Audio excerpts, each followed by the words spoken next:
Fala aí, bruxões, beleza?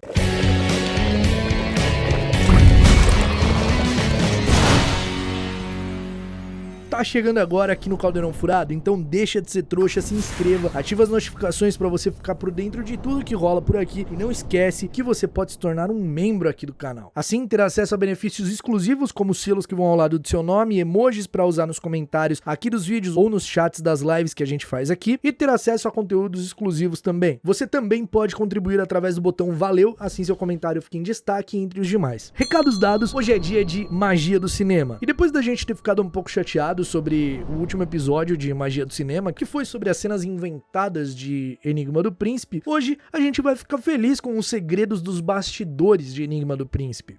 Talvez a gente fique um pouquinho mais chateado. Brincadeiras à parte, eu listei 70 segredos e detalhes dos bastidores de Harry Potter e o Enigma do Príncipe. Na época que a produção do filme estava para começar, rolou alguns rumores sobre possíveis nomes para direção. A Nandi Tucker, que dirigiu filmes como A Garota da Vitrine, Crimes e Pecados e Casa Comigo, foi um desses nomes, junto com Michael Hoffman, que dirigiu filmes como Sonho de uma Noite de Verão, O Clube do Imperador, entre outros. Mas, segundo as informações, eles haviam negado. Agora, se isso realmente aconteceu, não sabemos. Outro nome cogitado para a direção de Enigma do Príncipe foi, mais uma vez, Guillermo del Toro. Ele de fato recebeu o convite, mas negou porque ele estava trabalhando em Hellboy 2 na época. E cara, o del Toro é um diretor incrível. Eu gostaria muito de ter visto alguma produção dele dentro do universo de Harry Potter. Agora, pensa num cara rancoroso. Esse cara é o Terry Gilliam. Esse carinha fez parte da produção do clássico Monty Python e ele se negou a dirigir Enigma do Príncipe porque, segundo ele, a Warner teve sua chance e desperdiçou em Pedra Filosofal. Eu não sei o que aconteceu, mas agora ele não queria mais. E aí nós chegamos nele, David Yates, que dirigiu o filme anterior e, para infelicidade de muitos, continuou para dirigir o sexto filme e fez a pior adaptação da história de Harry Potter. Steve Kloves retornou para ser o roteirista de Enigma do Príncipe, já que Ordem da Fênix ele acabou não sendo. E se acredita que rolou uma leve discussãozinha entre Steve Kloves e David Yates, porque o Steve Kloves chegou com o roteiro original ali, com todas as cenas que incluía as lembranças do Voldemort. E o David Yates não quis deixar isso no roteiro, quis cortar algumas coisas, porque segundo ele enxergava a história mais como uma comédia romântica, e ele queria colocar algumas coisas pra deixar um pouco mais leve e engraçado, já que o filme anterior ele não conseguiu tanto fazer isso, enfim. E aí era pra ter todas as cenas das lembranças envolvendo o Voldemort, mas não teve graças ao David Yates. Então se vocês já agradeceram alguém hoje, agradeçam ao David Yates. As filmagens de Enigma do Príncipe começaram no dia 24 de setembro de 2007 e foram concluídas em maio de 2008. Enigma do Príncipe foi o primeiro filme da saga a ser adiado. O filme tinha um lançamento previsto para 2008, mas devido a uma greve de roteiristas em Hollywood, ele foi adiado para julho de 2009. E com isso, a produção recebeu cartas com ameaças de morte. Vocês acreditam nisso, cara? Que maluquice é essa? A primeira cena do filme ali, o ataque dos Comensais da Morte, mostra uns trouxas num prédio vendo a ponte ruir ou se mexer igual a Maria Mole, foi gravada no prédio da prefeitura de Londres. E falando na ponte, essa ponte aí é a Millennium Bridge e tem alguns detalhes interessantes sobre ela. Por exemplo, ela não existia na época em que o filme se passa, mas a gente pode perdoar isso. O detalhe que eu quero trazer aqui é que, se você reparar, essa ponte é a mesma ponte utilizada no filme Guardiões da Galáxia. Ela é a ponte de Xandar. Olha que da hora, cara, é a mesma ponte. Claro que em Guardiões da Galáxia muda bastante, né, e tal, mas é muito legal esse detalhe. O ator Bill Nighy chegou a ser contratado para interpretar Rufus Scrimgeour, mas acabou sendo cortado do filme. O lobisomem Fenrir Greyback foi interpretado por um cara chamado Dave Legeno. Inclusive, o Dave já faleceu. E acreditem ou não, o Dave não era ator. Ele era um lutador de artes marciais de gaiola. Sabe aquelas lutas que acontecem em gaiola? Então, ele lutava isso. E durante as gravações, ele ficou tão amigo do Tom Felton que eles, nos intervalos, iam pro trailer tocar guitarra e ficar cantando. Era bem legal, segundo ele. Narcisa Malfoy, que aparece pela primeira vez nesse filme, interpretada pela maravilhosa Ellen McCrory, que já faleceu também, inicialmente seria interpretada por Naomi Watts, aquela que fez o filme O Impossível, sabe? Que é a mãe do Tom Holland. No caso, não Tom Holland, do personagem que o Tom Holland interpreta. Pois é, mas aí acabou ficando com a Ellen. Já a Ellen não iria interpretar a Narcisa. Ela foi inicialmente convidada para interpretar a Bellatrix Lestrange em Ordem da Fênix, mas como ela estava grávida, ela precisou recusar. E aí a Bellatrix acabou ficando com a Helena Bonham Carter. Sabe aquela cena que o Harry tá lendo um jornal e dá uma chavecada com a garçonete? Pois é, aquela que não existe, que a gente falou lá no vídeo das cenas inventadas. Essa cena foi gravada na sala de espera da estação Surbiton. E ela era só uma sala de espera que tinha café. Não era realmente uma lanchonete. Só que aí, depois do filme, que o filme foi lançado e tal, uma cafeteria famosa comprou e transformou numa cafeteria de fato. Inclusive, hoje você pode tomar um cafezinho lá. Inclusive, essa estação de Surbiton, que é onde o Dumbledore aparata ali, que tem o quadro, claro que o quadro foi adicionado pela produção, né? Um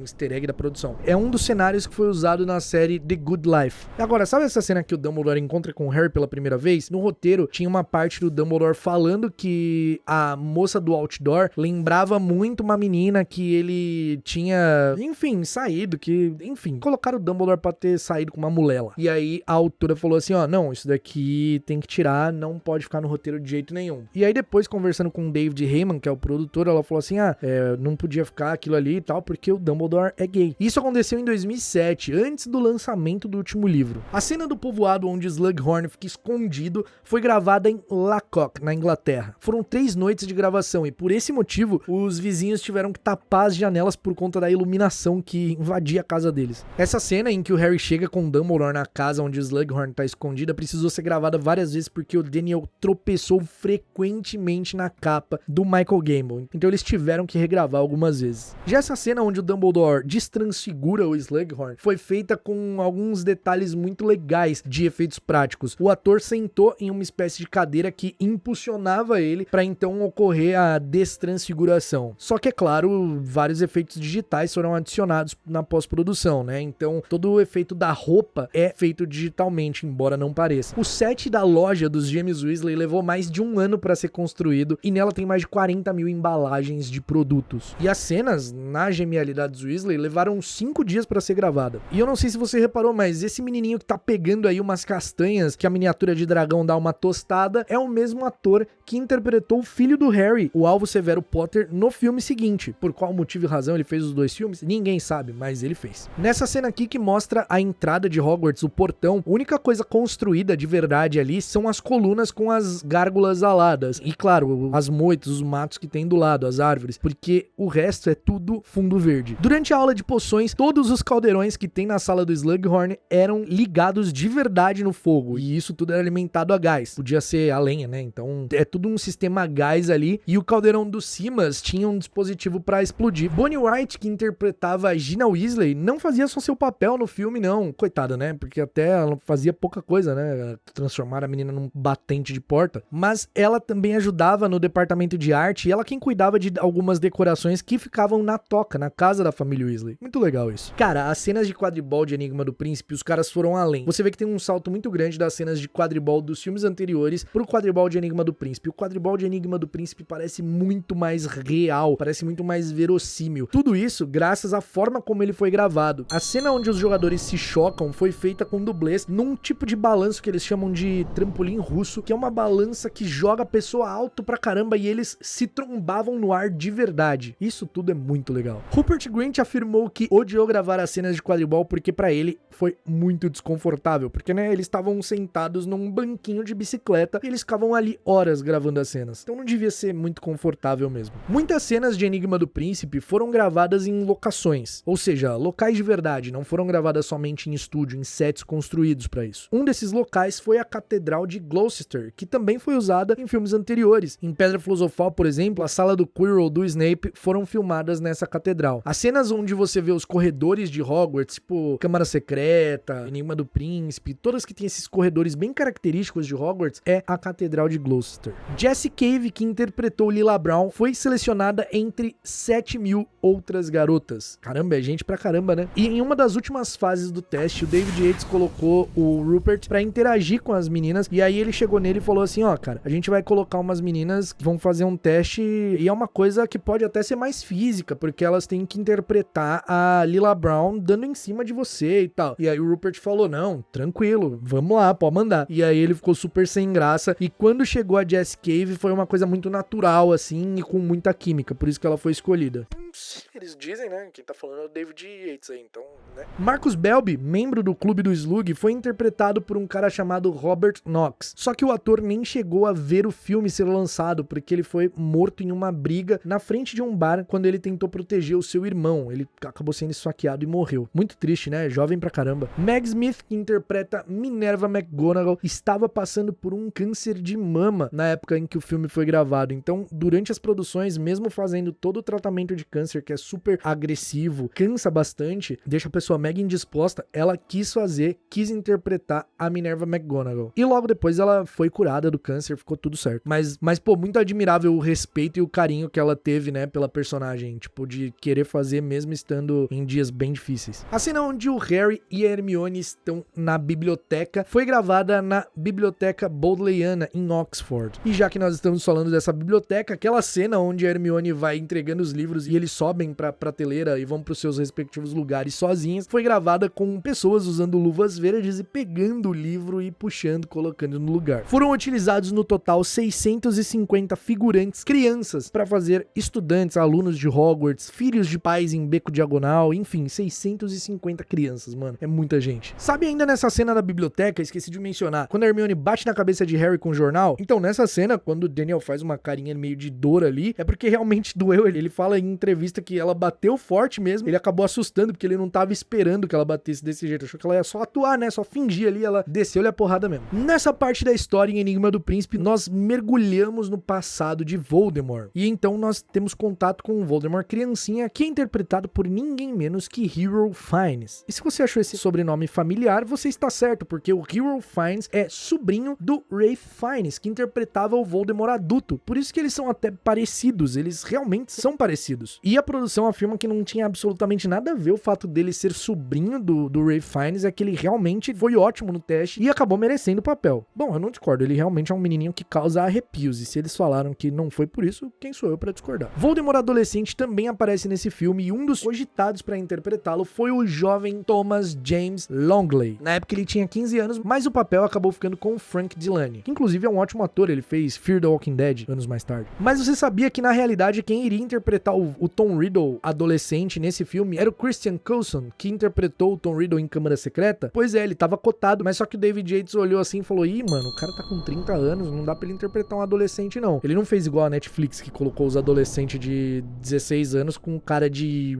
30, entendeu? Eles realmente foram lá e falaram: ó, cara, muito legal você ter feito Tom Riddle anos atrás, mas agora não tem como, tá com a carinha meio velha, não vai rolar. A partir do momento que o Ralph Fiennes entrou pra franquia pra fazer o papel do Voldemort adulto, e o olho dele não foi transformado em vermelho, né, foi mantido da cor original do Ralph Fiennes, que é um olho claro, meio azul esverdeado, meio verde azulado, não sei, eles mantiveram essa cor no Tom Riddle. Então, o jovem Tom Riddle, o criança, né, ele tem o olho claro já, da cor muito parecida com o do tio, então não precisou de nada. Já o Tom Riddle, interpretado pelo Frank Dillane, que é adolescente, precisou usar uma lente, porque o olho dele é escuro. Ou seja, lente pro olho do Tom Riddle ser como não precisava, eles colocaram. Agora, os olhos da Lilian em Relíquias da Morte, castanho escuro, eles colocaram tudo errado, sabe, mano? Vamos seguir o episódio.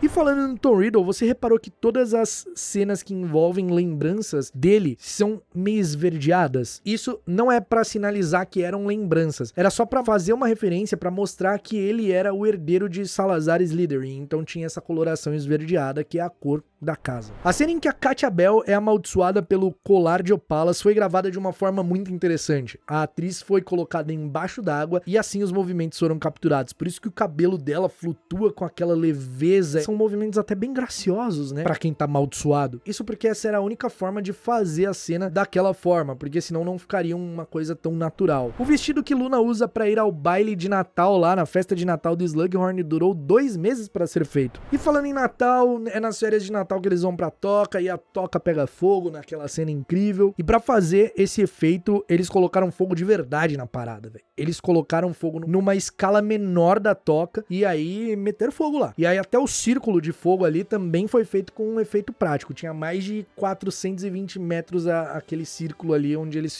colocaram fogo. Cara, na cena que o Ron é envenenado, sabe o que eles usam na boca dele ali, naquela espuma? Aquilo é clara de ovo. A cena em que Harry duela com o Draco buraco no banheiro ali, que ele usa o Sectum Sempra, também é cheia de efeito prático. Todas aquelas explosões, vidro quebrando, pia quebrando, aquilo realmente aconteceu. Os efeitos práticos quebravam espelhos, explodia pedaço de pia, tudo pra deixar mais real possível. Isso é muito legal dos filmes de Harry Potter, a gente tem que confessar. Eles usam muito efeito prático pra deixar as coisas reais. Inclusive, é uma das coisas mais incríveis do cinema, é quando tudo é feito com efeito prático, tá ligado? Tipo, a maioria das coisas, que eles não deixam de lado o efeito prático, porque traz um realismo muito maior. A cena de beijo entre o Harry e a Gina foi a primeira cena de beijo da vida da Bonnie Wright. Ela tava extremamente nervosa. E o que não ajudou muito, porque ela teve que gravar algumas vezes e, tipo, com as pessoas em volta olhando. Então, coitada, a menina, esse dia foi difícil pra ela. Mas ela disse que o Daniel tinha um beijinho ok. Também, né? Esse beijo que eles deram no filme ali, se não fosse ok, pelo amor de Deus, né? Nesse filme, Aragog acaba morrendo, né? Aragog e a aranha gigantesca. E no segundo filme, eles já tinham construído, né? Uma Aragog em escala real, de acordo com os tamanhos especificados lá. E em Enigma do Príncipe, eles não iam deixar isso de lado. Eles pegaram o modelo ali que eles já tinham feito e eles deram uma trocada nas pernas, na posição, né? Pra fazer de aranha morta e tal. E, cara, nada menos do que 6 pessoas ficaram só na parte de colocar os pelinhos da acromântula nas pernas dela. Ou seja, tipo, colocadinho assim, ó, um por um. A mão toda podre do Dumbledore foi feita de forma digital. Ele colocou uma luvinha verde assim no dedo ali, e aí tinha uma maquiagenzinha preta assim no resto da mão, e aí o efeito assim do dedo meio pod foi colocado aí com computação. A caverna onde Voldemort esconde sua Horcrux foi feita parte em CGI, parte real. Eles construíram somente a ilha assim, aquela ilha onde tá a bacia escondida, e o resto, todo o resto, inclusive a água, é digital. E uma coisa muito, muito legal sobre a caverna é que a inspiração pra fazer essa caverna foram duas, na verdade. Uma caverna de quartzo que fica na Suíça e uma caverna de sal que fica na Alemanha. E aí por isso que tem aqueles cristais, tudo, eles usaram essas inspirações pra fazer. Já a localização da caverna, a cena, né, externa, antes do Dumbledore e do Harry entrar, foi filmada na Irlanda. Esse local aí é conhecido como os penhascos de Moher. Agora, uma coisa muito legal, sabe a pedra onde o Dumbledore e o Harry aparatam em cima? Se você for lá na vida real, você não vai ver essa pedra, porque ela existe, ela é conhecida como Lemon Rock, só que ela fica a 80 quilômetros do local onde realmente foi gravada aquela cena. Mas eles acharam que combinava perfeitamente e realmente combinou, ficou muito legal. Dumbledore precisa tomar uma poção ali, né, pra ter acesso ao medalhão, e o líquido que o Michael Gable toma é nada menos do que leite um pouco diluído em água. E aí eles alteraram a coloração digitalmente. Essa cena da caverna levou uma semana pra ser gravada. Os Inferi, o exército de cadáveres do Voldemort, foram feitos de forma digital, não é ninguém maquiado nem nada do tipo. Mas, pra ter os movimentos, foram usados atores. Foram usados roupas verdes e eles tinham alguns pontinhos no rosto pra obter a captura de movimento. Então é muito legal que foram usados dublês pra fazerem esses mortos-vivos. E mais uma vez, Daniel Radcliffe precisou ir pra baixo d'água nos bastidores de algum filme de Harry Potter. Primeiro lá em Cálice de Fogo, com várias horas de mergulho, e nesse pra fazer a cena onde ele é quase afogado pelo Inférius. Então ele teve aí que mergulhar e foi um mergulhador de roupa verde quem ficou ali segurando ele pra ele se debater. Muito parecido com a tarefa lá do Cálice de Fogo, onde também foram mergulhadores que seguraram ele pra fazer os Grindylows. Agora, outra parte que a gente sente falta, né, em Enigma do Príncipe, que tem no livro e não tem no filme, é a batalha, né, dos Comensais da Morte ali, que tem o Greyback atacando o Gil Weasley e tal, e isso foi cortado. E sabe por que isso foi cortado? Se até agora você estava achando o Steve Kloves o herói deste vídeo porque ele queria colocar as cenas do Voldemort, né, no roteiro, saiba que foi porque ele pensou que seria muito maçante, redundante, repetitivo colocar outra batalha, porque no filme anterior teve a batalha no Ministério da Magia. Aí, nesse filme ia ter batalha, e no filme seguinte também ia ter batalha, porque era a Segunda Guerra, ia ter a batalha de Hogwarts. Aí eles ficaram tipo assim, não, a gente vai queimar recurso, né? Poxa, mais batalha?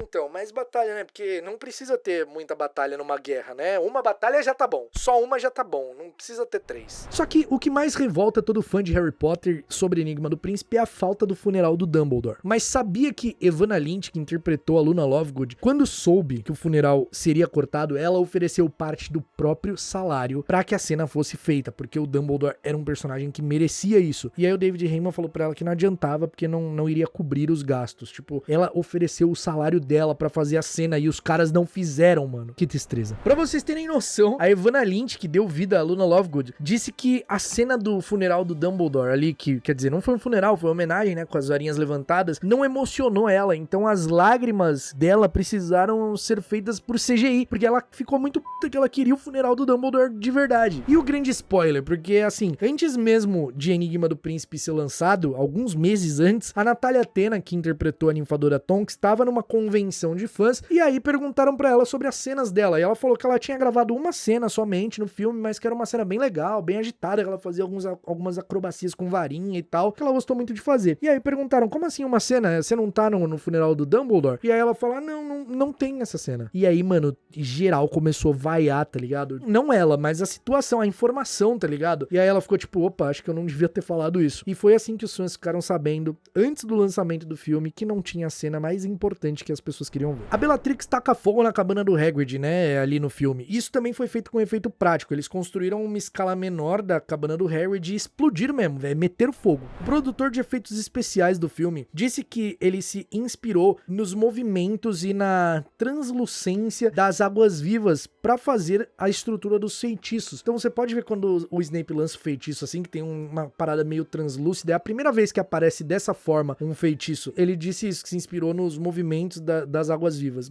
Achei muito interessante. No roteiro original de Enigma do Príncipe, o Harry ia pegar a varinha das varinhas do Dumbledore. Tipo, a varinha das varinhas, depois que o Dumbledore morre, o Harry ia ficar com ela. Só que aí a J.K. Rowling falou assim, mano, não pode, isso não pode acontecer, não. Esse é o filme que Daniel Radcliffe mais odiou. Não que ele odiou fazer o filme, ele se odiou no filme. Ele acha que foi o seu filme com a pior desempenho. Foram usados mais de 80 conjuntos de set de filmagens pra fazer o filme. Foram ao todo 14 meses de edição com 8 editores diferentes. Enigma do Príncipe recebeu o Oscar de melhor fotografia, mas não ganhou, e foi indicado ao BAFTA de melhor direção de arte e melhores efeitos especiais. E não para por aí, porque Enigma do Príncipe foi a maior bilheteria do ano de 2009, mano. Caramba, Enigma do Príncipe foi o filme com maior bilheteria do ano daquele ano. E talvez alguém me corrija e fale assim, não, Caco, foi Avatar. Realmente, Avatar lançou em 2009, só que em dezembro, em 14 de dezembro. E ele só ultrapassou Harry Potter e o Enigma do Príncipe em janeiro, ou seja, em 2010. Então, naquele ano, Enigma do Príncipe foi a maior bilheteria. Avatar realmente passou Enigma do Príncipe, completando 1 bilhão em janeiro, mas Enigma do Príncipe fez 993,9 milhões. Então é isso, meus bruxos, chega ao fim mais um episódio do Magia do Cinema. Agora a gente tá caminhando mesmo pro final desse quadro, porque já foi cenas deletadas, cenas inventadas, segredos dos bastidores de Enigma do Príncipe, e agora o próximo é sobre os detalhes do filme, que é o que fecha a temporada. E aí depois a gente vai pra Relíquias da Morte. Eu tô triste porque eu adoro esse quadro. Ele é trabalhoso, mas eu realmente gosto muito dele. Então se você curtiu esse episódio, deixa seu like, seu comentário, compartilhe por favor. A gente se vê num próximo episódio do Caldeirão Furado e até lá, mal feito feito.